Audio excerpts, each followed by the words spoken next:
Hey peeps, before we begin this episode of Cinderella Phenomenon Evermore, but the third part at the best ends, we just want to acknowledge that this episode is being recorded in the lands of the Nanticoke and the Winniwinape nations. We honor you, especially during this week. And for those who celebrate Thanksgiving as an actual festival of gratitude, happy Thanksgiving. And for those who don't, we hope you have a good weekend anyway. Now, on to the episode.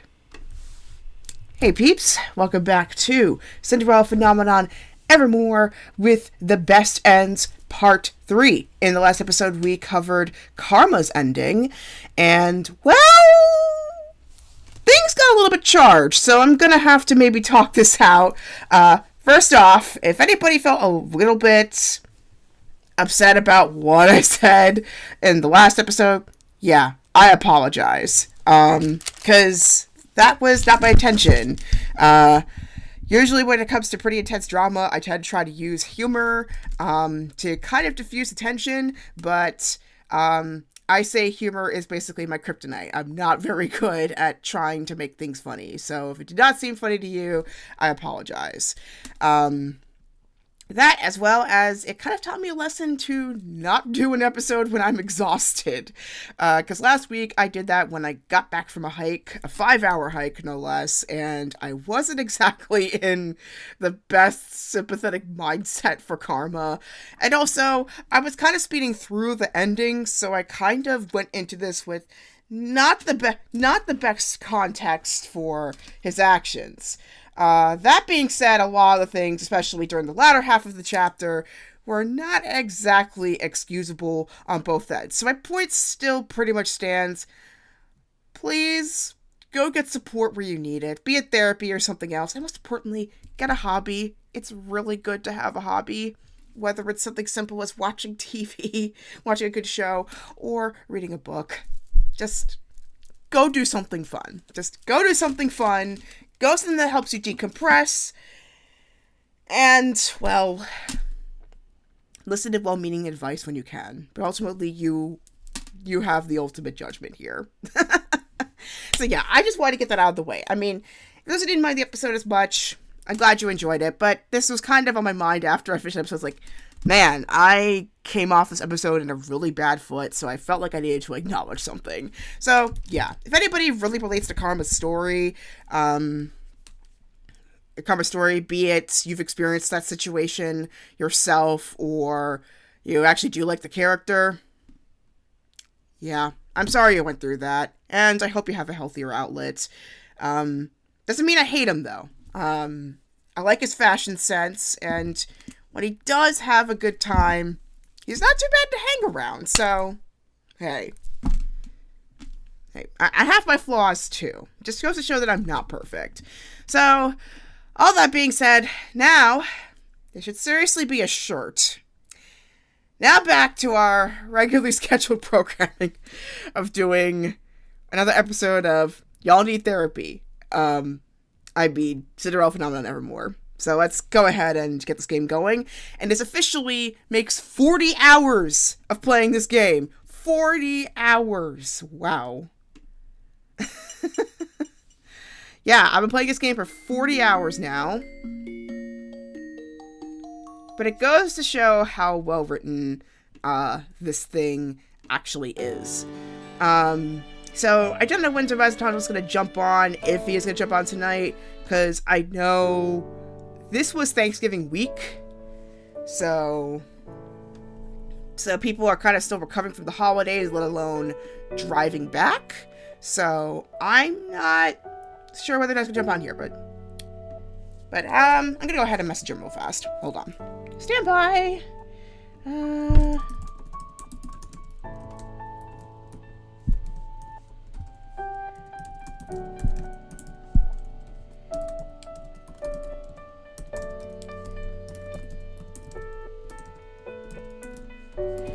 Also, little shout out to my cousin who just turned 1 today, so happy birthday! Hope you had a good day today. I know it was a lot. It was a lot.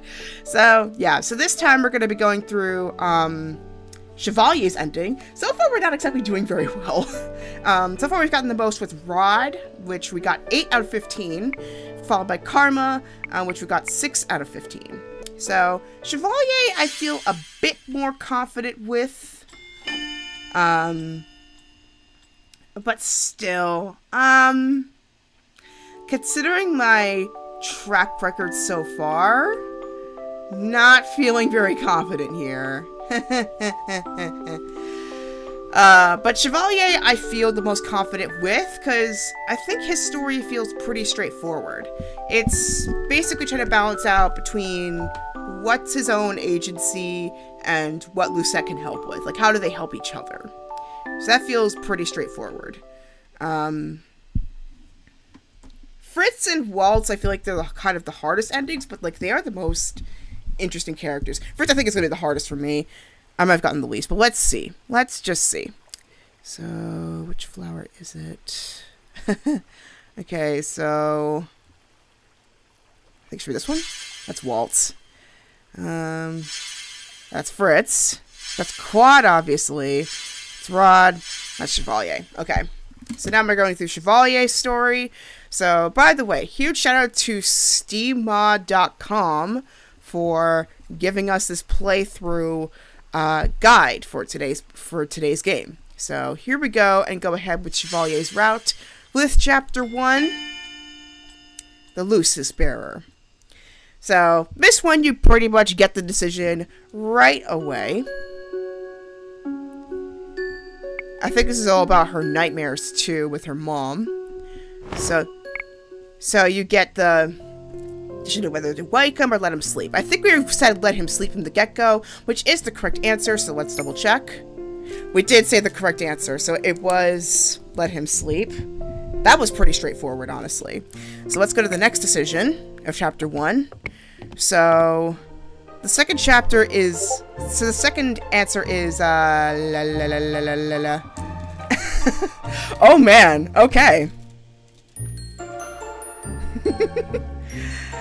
Alright.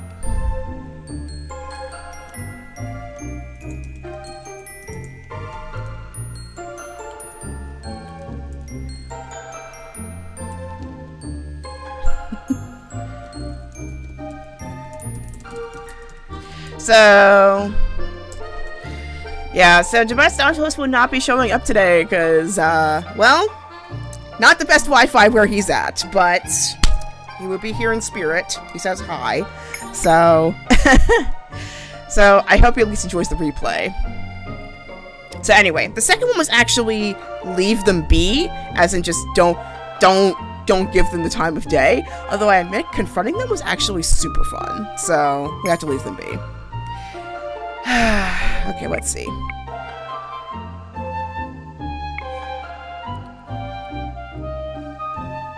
They're being extremely rude, but Chev is right. They are a waste of my time. I turn towards Chevalier, who looks relieved. He immediately changes the subject, picking up a fuchsia pink scarf and holding it up for me to see. That's pretty, though. That is really pretty.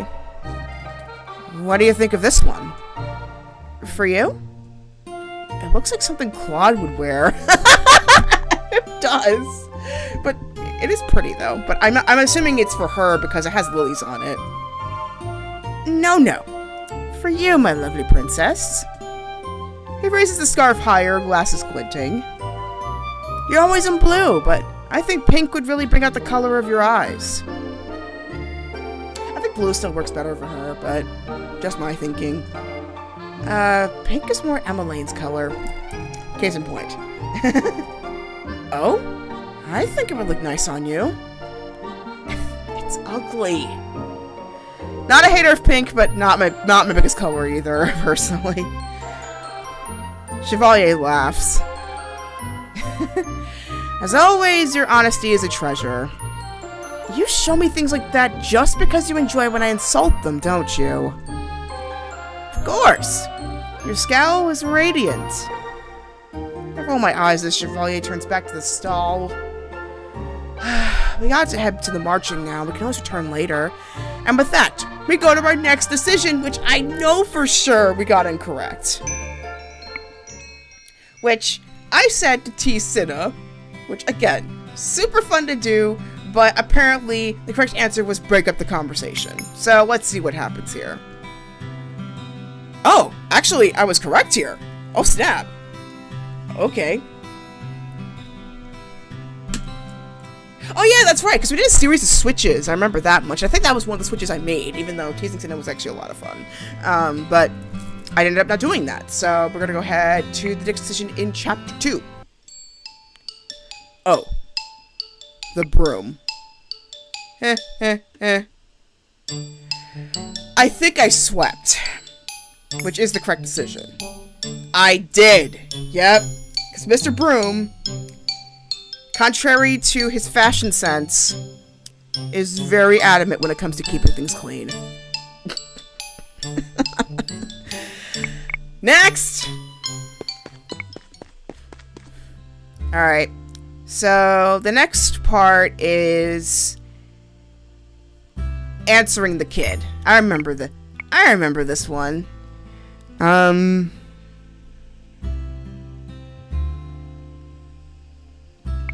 think it was answering him. I did not answer him the last time. That was probably the correct answer.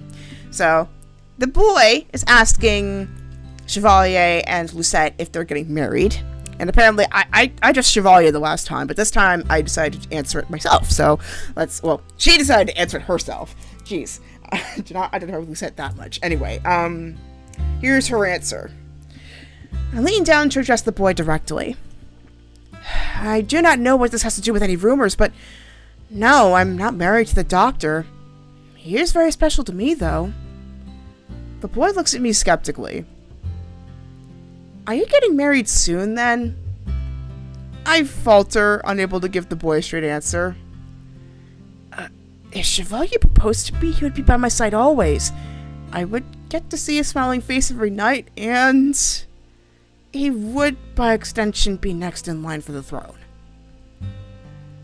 I look at Chevalier, who catches my eye and smiles awkwardly. After a few moments, I smile back at him.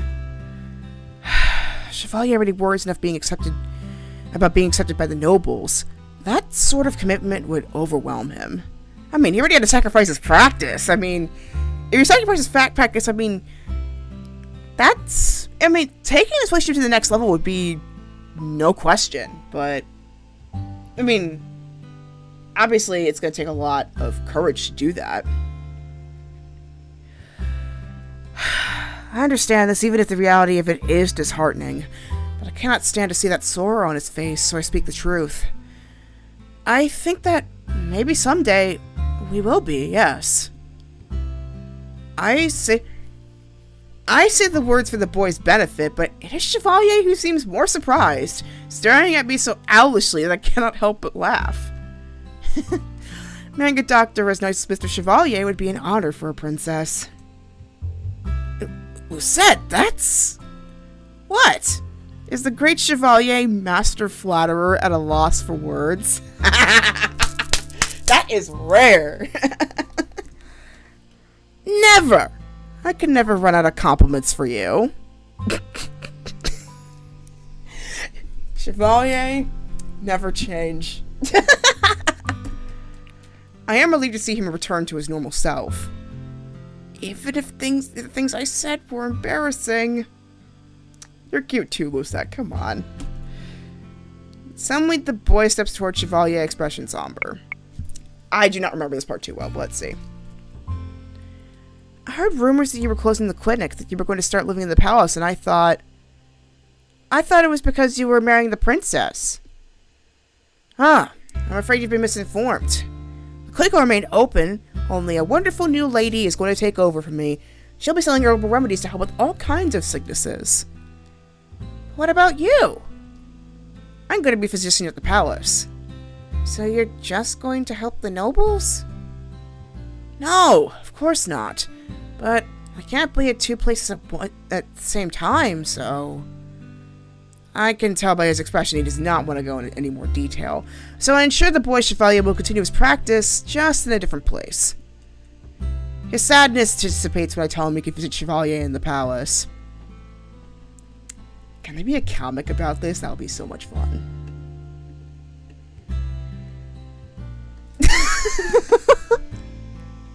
Sorry. I just got distracted. Discord. Anyway.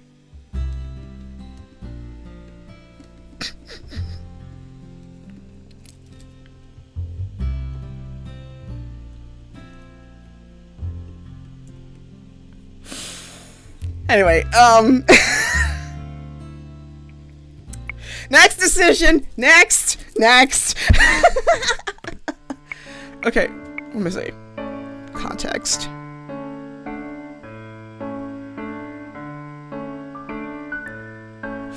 Oh yeah! The festival, the cookies, all that jazz.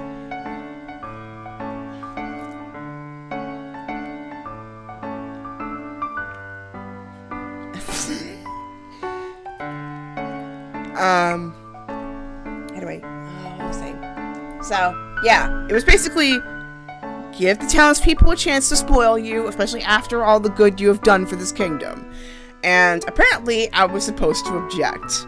Which, thinking about it now, especially being a royal and also being one of the most hated people up until this point, it makes sense why you would react that way. But I didn't think about it. But anyway, yeah, so I was supposed to object. So let's see what her objection is. I feel a certain sense of deja vu. How can I explain this in a way that won't offend him? I split the biscuit in half and offer him one of the pieces. I love being spoiled by you, Chevalier. I touch my fingers to his. But I also prefer being spoiled only by you. Favorite things aren't special when shared with others. I curl my fingers through his. I feel more special when moments like this are shared between just the two of us. Chevalier stares at me at a loss for words. The shock on his face makes me laugh and he abruptly unfreezes.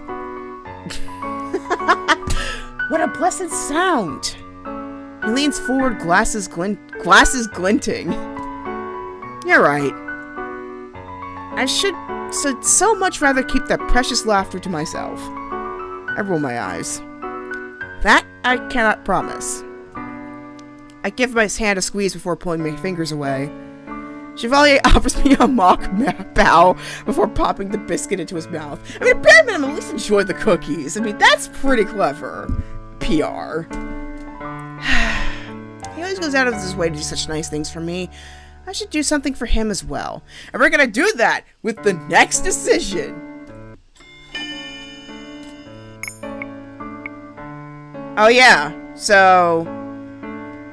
how Cinna is doing his job. I argue with him that it was the same thing. The fact that he was denying it. But apparently we're supposed to agree that it's not the same thing, because in his case, he could get so sucked into positivity that he can't think straight, whereas with the Tenebrarum, so the set has the negativity, he could set people off. So let's see what her argument is with agreeing with him. Let's see. No, it isn't. Cinna looks like he's about to argue, but then he pauses, realizing that I've agreed with him. I'm sure the Lucis is different, and I have no doubt you know its inner workings better than I do. But in order to maintain balance, Cinna, you can't close yourself off from it. How would you know the balance works? Did Faye explain it to you? She did not. I do not have Parfait or Mother to help me figure this out. Even Delora and Waltz, for all their help, can only tell me what they know in theory. Cinnamon. What do you want, old man? I want you to be open-minded and listen. How are you ever supposed to come to consensus if you don't even hear Princess Lucette out? Cinna snorts. I don't take orders from you. Oh boy! Awkward silence! Even more awkward silence with a death stare! Chevalier looks stoically at Cinna, who glares back at him. Chevalier does not so much as blink. In the end, Cinna turns away with a grumble. Ugh, fine. Don't need to tell me twice. Splendid. Please go on, Lucette. As always, Chevalier is able to change the tide of the conversation without even raising his voice. I come at my argument from a different angle. Rather than insisting, I ask Cinna to rethink his methods. Chevalier is quick to back me up, but he does so in a way that makes it seem as if he's seeing both sides of the argument. By the time we are done talking, Cinderella looks defeated. Actually, that was much better than I expected. I probably should have agreed with him. But on the other hand, though, I still think it is kind of the same thing, because either way, he still is closing himself off. So, let's just fast forward to the next decision, which I know I did correctly, which was to make him the scarf. Because if I bought it for him, then you probably would have come across his ex-fiance again, which probably would have been the smartest move. But then again, she moved away, I think, at this point. So, So we got that one right. Just making him the scarf. It's much more fun to make it ourselves. But let's go next. So, let's see. Oh yeah, the two people from town. So,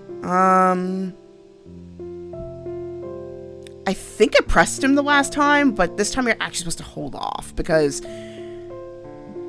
you don't want to put pressure on him. So, let's see what he says if we hold off. I trust Chevalier. I have faith that if things get too difficult, he will talk to me. You know I'll always be here to listen to your concerns. Just as there are things I'd rather do alone, there are things he too must want to figure out on his own.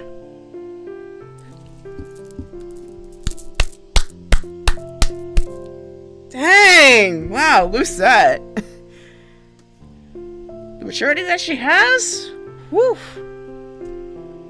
Being able to support him in that endeavor is enough. Thank you, Lucette.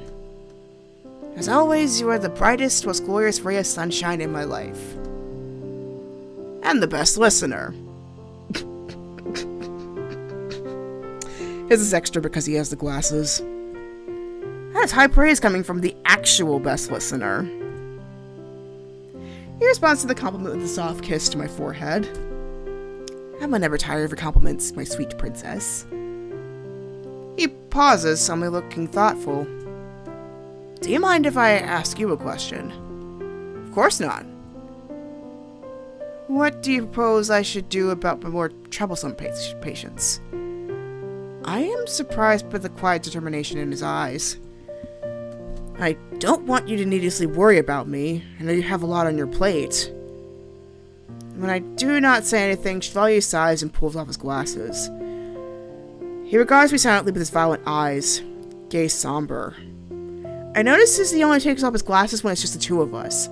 He's much easier to read when he's not wearing them. Well, what have you done in the past with troubling patients? For once, Chevalier looks at a loss for words. While he's still distracted, I take the opportunity to quickly pull the uncompleted scarf out from beneath me and fold it up. Then before Chevalier can question what it is, I tuck it into a drawer and turn back to him. How mysterious. I clear my throat. Chev, do you ever think about what's good for you? I know the answer to that question too, but I enjoy the bewilderment on his face when I say it aloud. What a silly question, Lucette. Of course I do. I am skeptically. I think maybe you should spoil yourself more often. Chevalier's look of shock perhaps emboldens me more than it should. Before he can object, I grab his glasses off the bed and settle them on the bridge of my nose. I think I might take a cue from Lucette on this one. Blue light glasses on, people!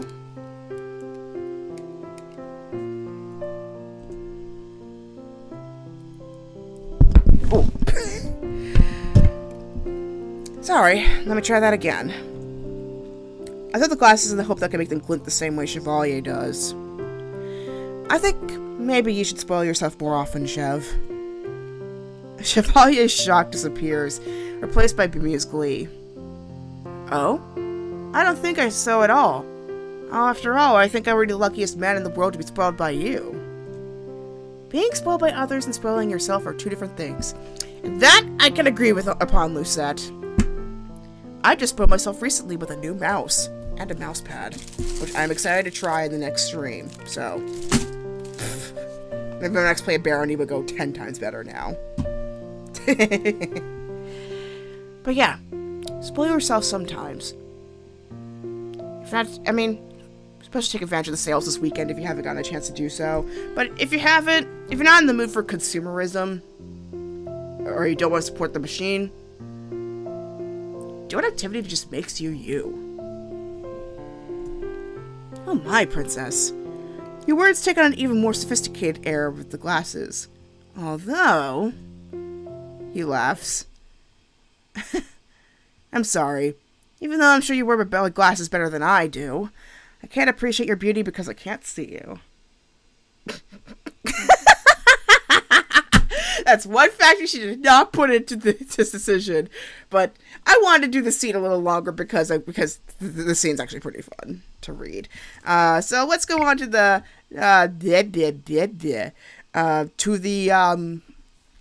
next decision, which I know I did correctly, which was... Actually, no, I did not do this quickly, because I was going to ask her about her past, and we didn't do that. I asked for advice, so... And I wanted to say ask about her past, so I was right about this, I just didn't act on it, so... Technical fifth correct decision, but let's just see what she says. Okay, let's see.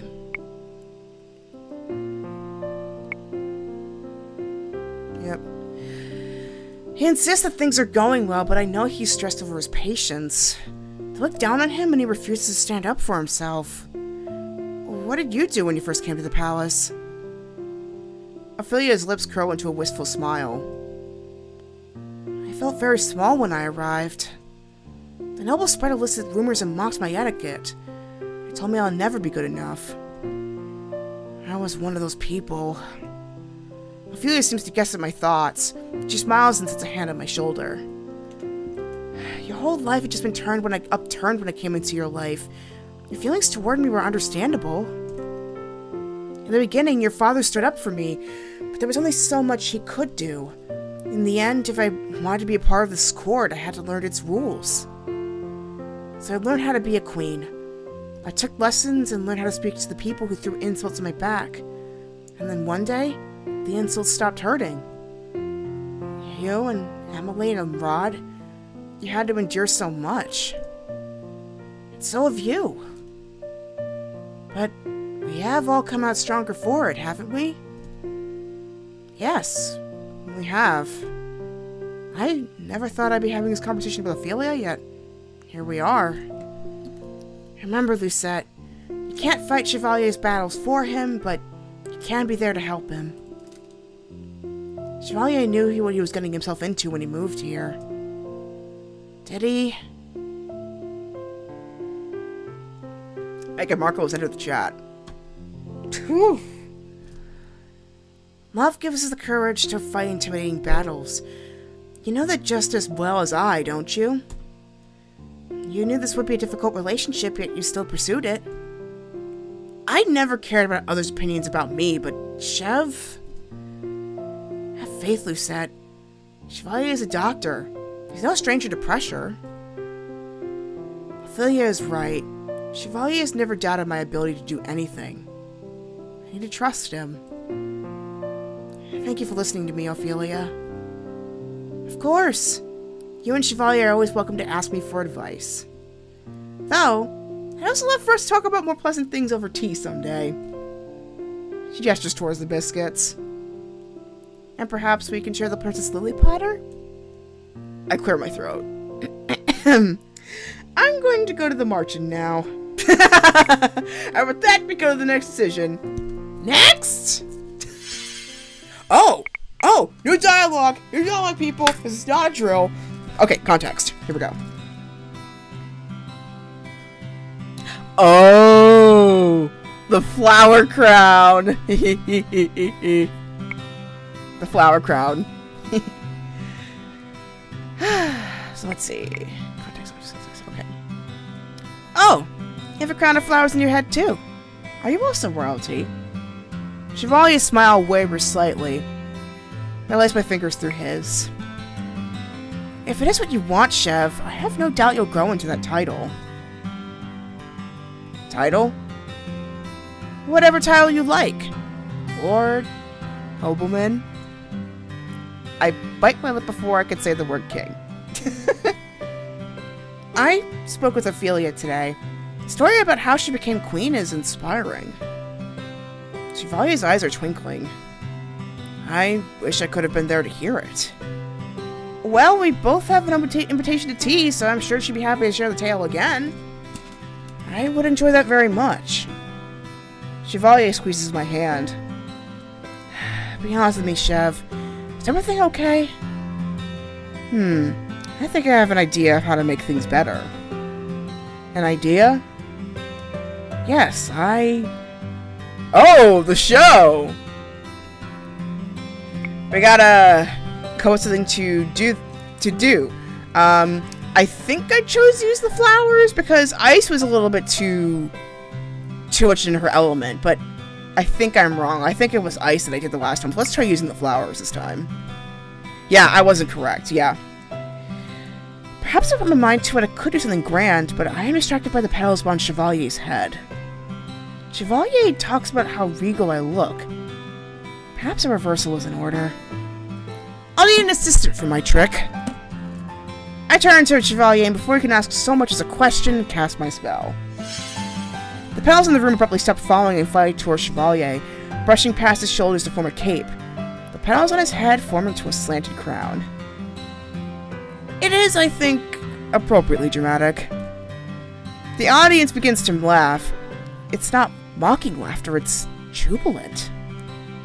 Chevalier looks at me, and the smile he flashes is so bright it warms my entire body. He clears his throat. Well then, now that I have a cape and crown, I feel it appropriate to give myself a dramatic name. I hereby dub myself the Flower King. He reaches up to straighten his crown, and in doing so, nearly knocks it off his head. The motion prompts a fresh round of laughter from the audience. The nobles might have yet to warm to Chev, but the townsfolk adore him.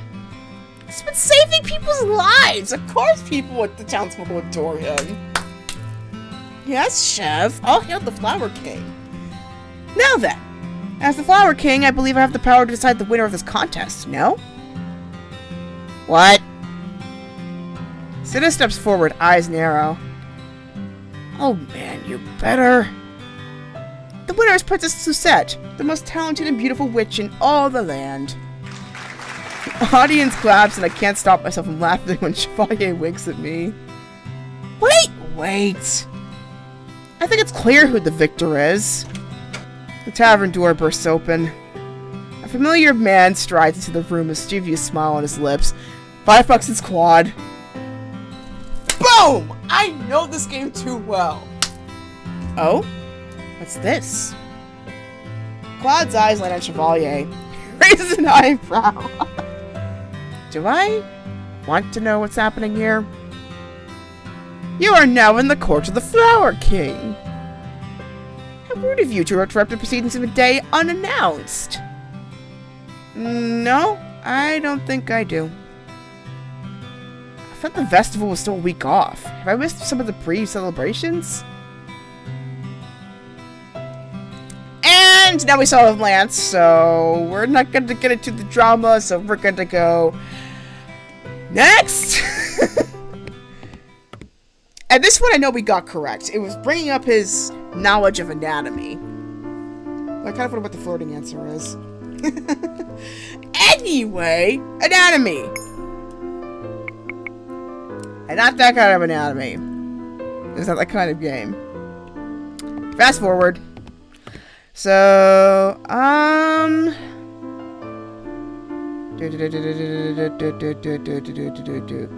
okay.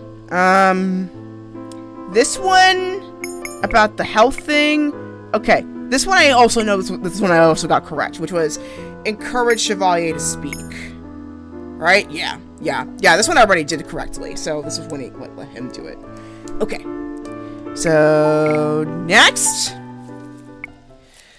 Oof. I think I did this one correctly too. This one was definitely let Chevalier answer, because this was one that, as much as we witnessed it together, this was more his angle, because he's been tending her since day one. So, next.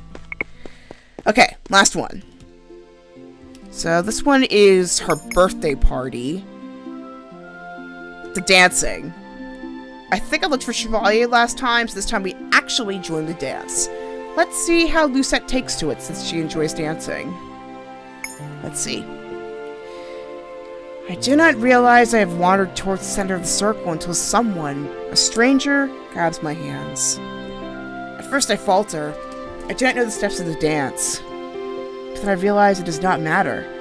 I let myself twirl and spin and laugh, and by the time I twirl into another dance partner, I barely remember that I am dancing. It continues like that for some time. I dance with multiple people, most strangers, and I do not think about my duties. Today, I am merely a citizen of Angiel. And then, it is not just strangers I'm dancing with, but familiar faces. Well met, Princess. Well met, Claude. Where's your brother? Claude jerks his head to the side. I follow his gaze to the outskirts of the circle where I see Emmeline twirling with Lance. They have only eyes for each other. They never so much as glance in our direction. I don't think they understand the rules of this dance. They haven't changed partners once. Careful, Claude. Your jealousy is showing. Got called out, but good. Claude sighs. You're slightly blunt as always, Princess. We separate on the next twirl, and I find myself dancing with others. Jurian and Garland, Rod, even Cinna at some point. Though, he only enters the dance long enough to tell me about the seasonal baked goods. I become lost in the crowd and am tossed from one person to the next until finally... Hello, my lovely princess. May I have this dance? Chevalier steps forward and grasps my hand and pulling me to his chest. He smiles at me rakishly. You may. And with that, we have finally gotten to the last stage of the game. So ultimately, we got 7 out of 15. So that actually wasn't terrible. Let's see. Hold on. Yeah, 7 out of 15. So far with Rod, we still did the best with it, with 8 out of 15. So Chevalier, I had a feeling I did better than Karma, but not by much. But it was like there were some parts that were really obvious that they were like, this is where we're supposed to go. So let's see. Any more dialogue, or are we just going straight to chapter 6? Ah, okay. Ah, okay. More dialogue, and then we'll get to chapter 6. Though I've seen you've had a number of dance partners already. Are you jealous? Hardly! I want everyone here to appreciate your charm. The music picks up and everyone's footwork abruptly changes. Before I can adjust and misstep and trip on Chevalier's foot, but before I can fall... I am swept off my feet and there are suddenly sturdy hands beneath my legs. This is very, very familiar. Could you not just grab my hand? All this pomp is unnecessary. I can feel everyone's eyes on us. Chevalier just laughs. I suppose I could have, but I think I prefer this. I'm no knight in shining armor, but when I hold you like this, I feel like your hero. Your name literally means Knight of the Mountain. Your name is your knight in shining armor. Chev, you don't have to be any of those things. I love you just the way you are. You know the song I'm thinking of right now. Chevalier's oh my gosh. Chevalier's expression morphs, the shock so clear on his face it makes me laugh. What's wrong? You said you love me. Yeah, I guess if I haven't said it before. Every time you say it, I am shocked anew. I would never ever stop being in awe that you find me worthy of you, princess. Truly, I'm the luckiest man in the world to have you. Yes, you are. I cup his face into my hands long enough to give him a quick kiss on the lips. Chevalier puts me down and grasps his hand, heedless of the couples around us. In that moment, it's just 2 of us and I can forget the stares of the crowd. And I'm the luckiest princess having you. I hold out my hand. Now, shall I go find a less showy dance partner? Or will you dance with me once more? Chevalier beams. I shall be your partner forever and always, princess. I'll hold you to your word. Once again, I lift my fingers through his. This time, I do not let go of his hand. And though we are surrounded by people, it feels like we are only two people in the world. Two stars revolving around each other. And I would not have it any other way. And with that, we get to the best ending, which is Chapter 6. Chevalier, forever and always. Let's see how it goes. The dining hall is lively this morning, though for an entirely different reason than usual. So just to be clear, this exchange program you're proposing isn't actually an exchange program. Ha! I think that it was obvious, darling. So why call it an exchange program at all? Because it sounds more educational that way. It is early morning, and we all gathered in the dining hall with the Brigantian princes, discussing Rod's impending stay in Brigantia. A few weeks ago, Rod agreed to return to Claude to Brigantia to begin with learning dance there. I had not realized he was so invested in the art. Now I'm second-guessing if I should go. Lance clears his throat. If I can answer any questions to assuage your worries, please let me know, Prince Rod. But I know for a fact my family would love to have you. Naturally. Love to entertain guests. And so the banter continues.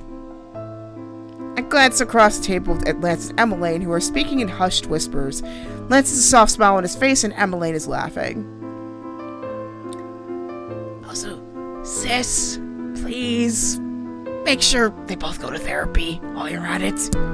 But again, well, Lance is, Claude is already taking his place as the Crown Prince of Brigantia, so maybe it's not so much of a problem anymore. Never mind. Anyway. At least two of them are subtle and do not serenade each other in the halls. Like some people. Anyway, which, speaking of serenading, I glanced at the entrance. This morning, Chevalier said he had a patient to tend to. He left early, but he has still not returned. I hope he isn't running himself dry. That, unfortunately, seems to be something we have in common.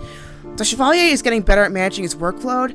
The council meetings he now frequently attends only serve to make his schedule more chaotic. I am happy he's mingling with more nobles and participating in more palace events, but I still worry that he is overworking himself. Breakfast tea is served, and by the end of it, Chevalier still hasn't shown up. I just took another glance at the doors when Claude leans over and whispers.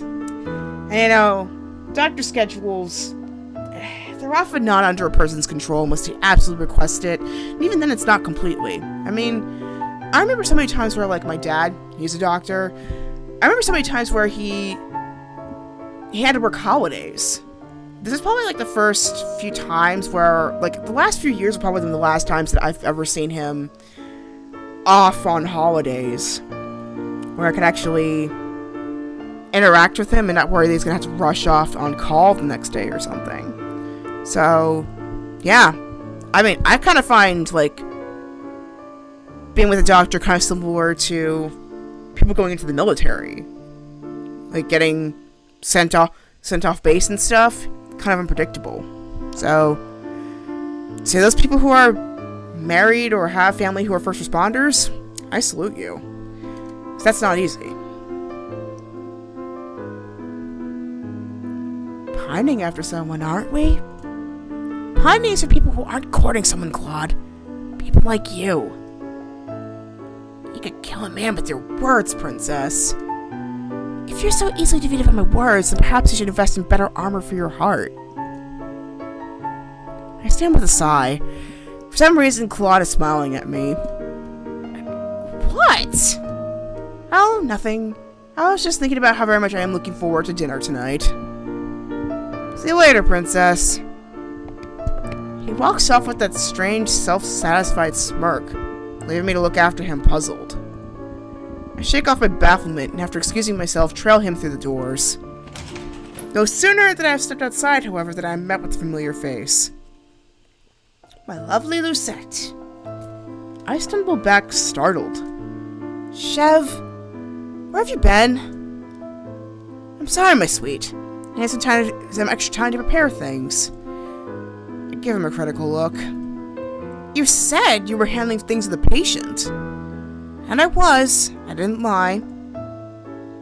But that doesn't mean I was preparing something else. A surprise for you. I'm getting nervous. Don't be, my princess. You are sure to love this. Chevalier reaches for my hand. I still have some work to do at the office. Care to assist me? And, oh. Would you mind if we dropped by the tavern before the new meal? I need to pick something up. I him warily, but consent in the end. Hopefully this surprise isn't another baked good named after me. And again, that was delicious, but still. I accompany Chevalier to his office. It is a humble space cluttered with herbs and remedies and books. The sight of it makes me nostalgic.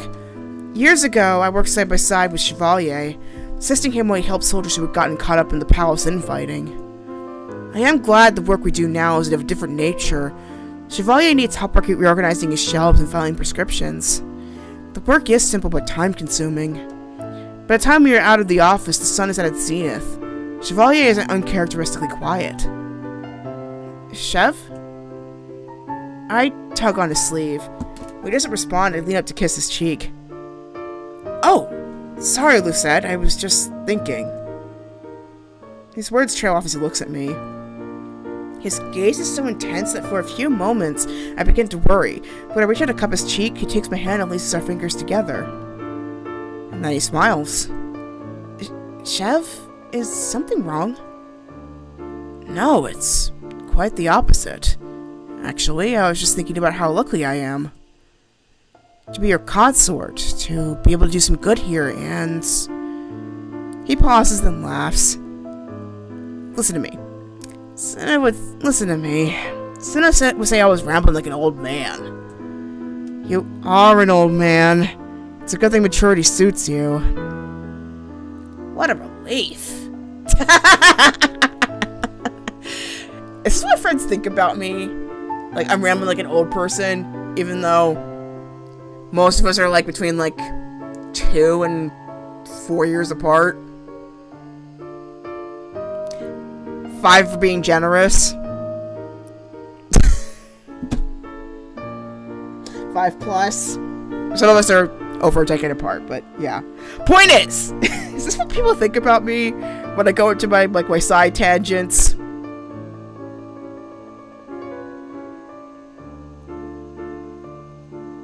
Now back to our regularly scheduled programming. But I'm probably going to be thinking about that one for a while.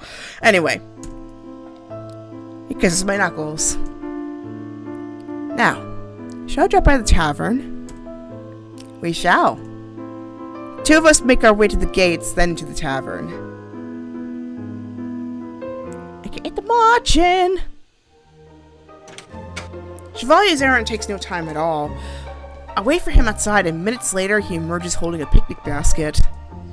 The surprise is... a picnic? Indeed! Is this another date? Not just any date, Lucette. I'm gonna make sure this is the best date you've ever gone on. And on that note, I gotta plug in my computer. Be right back!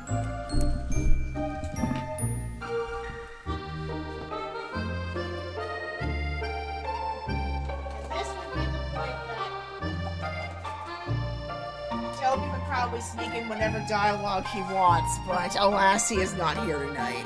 So I am place-holding this thing. Yes, I heard the last one. That was hilarious. But he only got like 2 seconds in. I want to see how long it takes. Next part. I keep forgetting to put my charger in every time I do the stream. But then again, I'm like, it feels like lately I've been coming out from like getting out of town. So by the time I think about it, I think about doing this stream, I'm never all set. Anyway. He wraps an arm around my shoulders and begins to walk me toward the forest. On our way there, I pass through a crowd of cheering people. Walt stands before them performing magic. As the audience claps and cheers, Walt laughs and bows. His eyes snag on us when he straightens. Have fun, you two. Chevalier waves back, but I'm too startled by the coyness and Walt's smile to react. Oh my god, Walt, he knows. He knows! My befuddlement falls away as we enter the serene quiet of the forest. A sigh escapes my lips before I can help it. I miss the walks we used to take here. I pause. Or the detours, as you call them. Okay, I think we're good now. Not gonna be here for long. Anyway, let's keep going. I had the same thought. Which is why I thought maybe you prefer this to a cafe today. Here, I do not have to worry about being a princess. I do not have to worry about standing up for myself or for Chevalier. Though I do not think he needs me to do that for him. Not anymore. I tell him this as we walk through the vibrant greenery. You seem more confident now. What can I say? You're an inspiration, princess. It is strange how, when he says the words, you glance off to the side as if avoiding my eyes. Chev, what's going on? Please tell me what's going on. You haven't said anything in these past few chapters. You're acting strange. Wait, proposal? Let's see what's happening. Chevalier gaze. Chevalier's gaze flickers back to me. He smiles. I prefer mysterious. Chev. But my words collapse into a sharp inhale as Chevalier brings me to a part of the forest I'd never seen before. A tranquil thicket filled with flowers. Which, come to think of it, that's what we saw with, Rod, and I think Waltz too.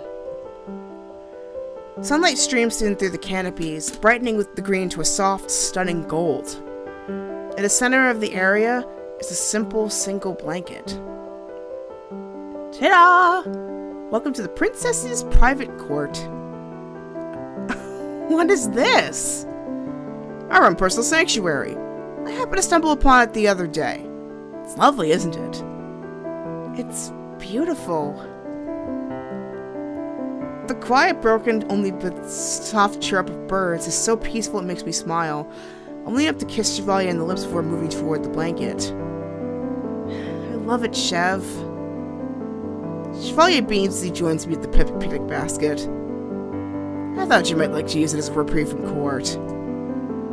Or, you know, if you wanted somewhere private to whisper sweet nothings into my ear. I elbow him in the stomach, laughing. Perhaps. Chevalier sends out a quaint meal.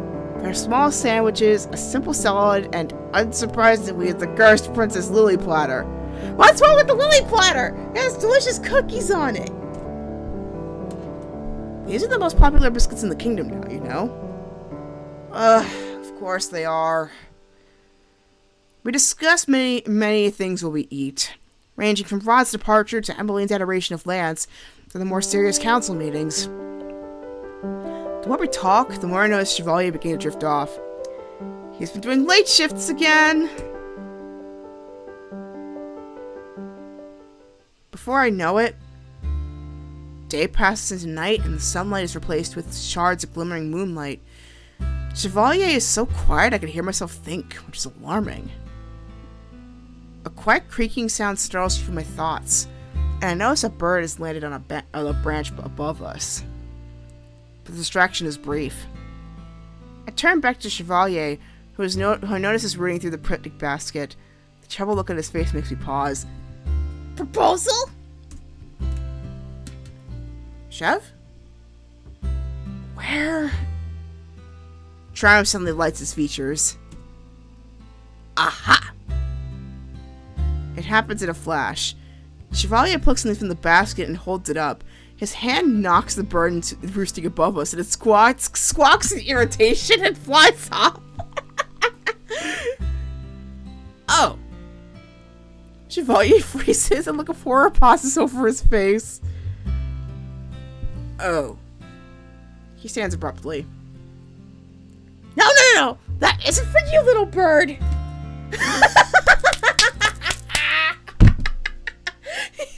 The bird just went pretty, shiny, and just... That is too funny. Oh my god. That is too funny. Anyway, I followed his panic gaze to the bird, which settled in a nest a few branches higher. Something shiny gleams in its talons. Is that? Chevalier wrings his hands. God, this is a disaster. Maybe I should. All at once he seems to come to some decision. Without any explanation whatsoever, he turns to the tree and begins to climb. Chev! Don't worry about me, princess. Just getting something important. The bird flares its wings as is preparation to fly off. I act on instinct, casting the first magic that comes to mind. The neighbor branches shoot outward, encasing the bird in a cage entirely of a making. The bird chatters and flutters, but to no avail. It is already chapped by the time I snap my fingers and float the cage down to us in a gust of wind. Chevalier drops to the ground. You said wait! But I already reached into the cage through the glimmering object in its talons. I knew it! The sight of the ring is so shocking my mind goes blank. All I can hear is my heartbeat, which reverberates through my whole body. This? I must be cursed. That's like the most epic proposal you got. I have to admit, that's pretty epic. A bird snatches your fiance's engagement ring into a nest. You try to climb down, and she... You gotta admit, that's like the greatest story. Like, you could tell your kids or something. Anyway, this isn't how this was meant to go at all, but... I look up at Chevalier and wonder. He sits before me flushed and smiling nervously, glasses nearly falling off his face. Typo! Did not realize I'm quivering until Chevalier reaches out to grab my hands over the ring. My beautiful effervescent lucette. The wind beneath my sails, my guiding light, my queen. Chevalier's own hands are shaking. With nerves, I realize I have never seen him so anxious. I do not realize I'm crying until a tear rolls down my cheek. Chevalier reaches out to wipe it off my cheek. Beautiful ice princess, my one true love. Princess Lucette Riala Britain, you do me the absolute honor of becoming my wife. Unless, of course, I'm worthy, then I... Yes! Yes! Yes! My heart is thuddering so loudly I could barely hear myself say the words. Chevalier's eyes light up. Truly? You said I throw myself at him before he can finish this sentence, knocking him down to the ground and sealing his lips with kiss after kiss. I smile against Chevalier's lips. My happiness is so tangible it bursts from my lips as laughter. I just suppose I deserve to be laughed at, don't I? That whole thing was very princely, was it? No, it's perfect. I pressed my forehead to his. I thought you'd never ask. I'm sorry for keeping you waiting. You do not have to apologize. I would have been happy waiting for you forever. There couldn't never be anyone other than Chevalier. The man who taught me how to connect with others. The man who taught me to fix broken things. Who taught me how important it was to love myself. The reason Claude and Waltz were acting so strangely. Chevalier laughs. They knew! They knew! I knew it! Yes. I'm afraid everyone knows but you. I spoke to Quad quite extensively about this whole thing. So that's why he had the smug smile on his face.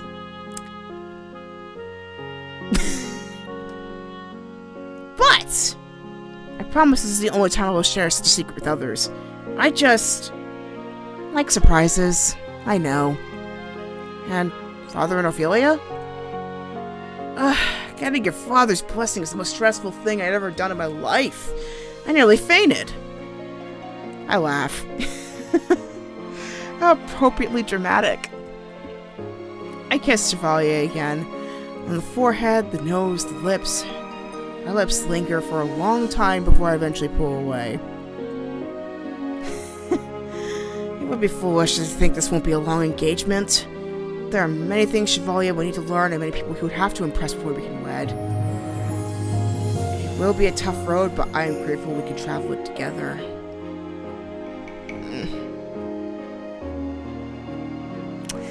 Just...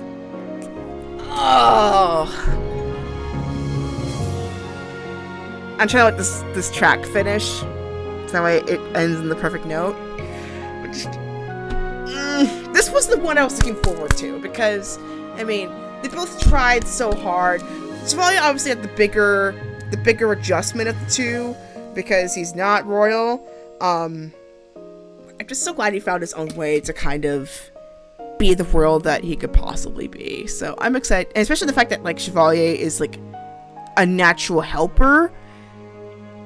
He'd be perfect for this position. Lucette? Yes? I love you. More than anything in this world. I love you too. Forever and always. Forever and always, my dearest princess. Chevalier whispers the promise onto my lips and seals it with a kiss. Mother used to tell me that fairy tale love did not exist. That us witches could not sustain ourselves off of such joy.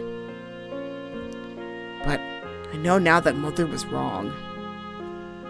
This feeling is what inspires me to fight another day. And this inspires me to do one more message for y'all.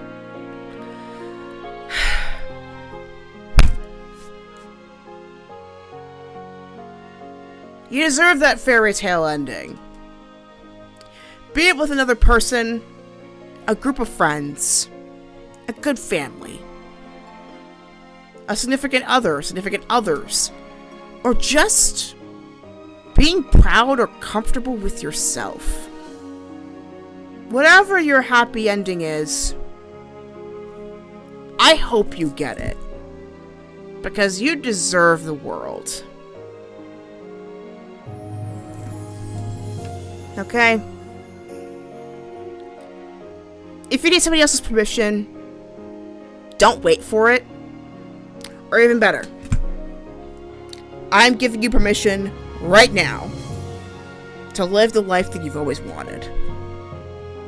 Okay? Because you deserve that happy ending. It's not just in movies. It's not just in fairy tales. It can happen to you right now. Okay? Alright, let's listen to these last few sentences, if we have got a few more. I'm trying to time this correctly, too, so...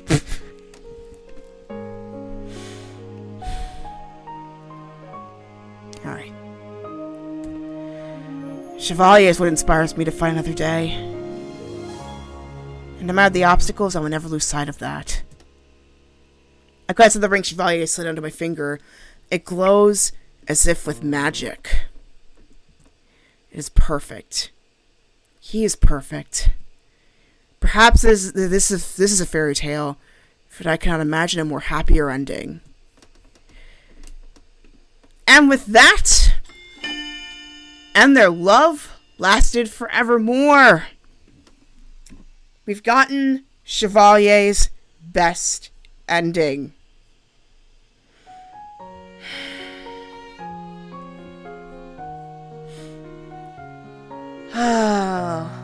What an ending indeed, my friends. Oh my gosh.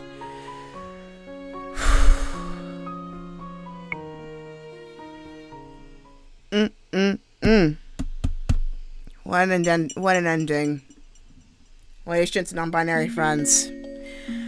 I just can't believe it is getting to the end of this playthrough. I don't want it to be, but it is getting close to the end.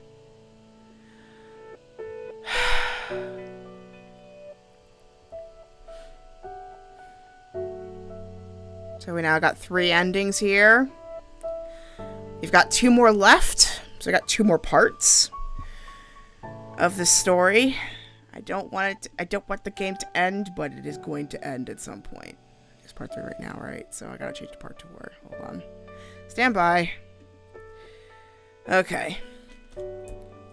Alright, so... Whoops! That is not what I meant to do. Yeah, it was right there. Okay, that was correct. So this one also needed to change too. Alright, so... Actually, this one's part 3. Yeah, part 3. Yep, I was correct the first time. Alright, so anyway. More Barony coming up on Monday, as well as Dawn Dark Trials of Fury Edition. I might play some of that tomorrow, actually. So it's going to be like a mixture of a chill stream and part 3. So keep an eye out for that. Parasite Eve 2, am I going to get to it? Probably not, but we'll see. Then we're going to go through... Fritz is ending next Saturday. Hopefully you'll be able to join me for that one. Though I think once again, let me check, but I think I might be having something happening that weekend. Yes, that's gonna be the next day. Thankfully it's only the next day though. So nothing too dramatic. So look forward to that. As well as some Oregon Trail and the Stanley Parable that might come up at some point as well. I also have a Fiverr shop, waxgibbouswitch, which is by commission only, so please make sure you message me before you make an order, so that way if I can answer your question, I can let you know about that, and also give me time to prepare as well. Also, finally, Help Pretty Smart get a 2nd season, so go to help.netflix.com/whatever language you've got /title request, and then type in the request you got for a title that you want renewed for another season, or if you use the hashtag Pretty Smart Season 2. So, anyway. Here's on my social media in case you were curious about the stuff that I've done outside of the show, as well as watch the on-demand footage on my Twitch and YouTube channels. I have a 2nd YouTube channel called Theological Otaku, which we'll be experiencing an upload pretty soon, so keep an eye out for that, as well as Twitter, my Discord server for any updates. I also have a blog, and of course, I just mentioned my Fiverr page just earlier, so feel free to check out any of those things outside of this space. So, yeah, thank you so much for joining me this beautiful Saturday. I hope you had a good weekend, regardless of what you celebrate. Tomorrow night is the first night of Hanukkah, so for my Jewish siblings and subscribers on this channel, L'chaim, happy Hanukkah. And happy first week of Advent for those who celebrate Christmas. Anyway, thank you so much for joining me tonight. Please be sure to stay at a pretty comfortable temperature when you can. Hug your friends and family. And of course, may your heart be your guiding key. Till next time, I'll see you later. Bye!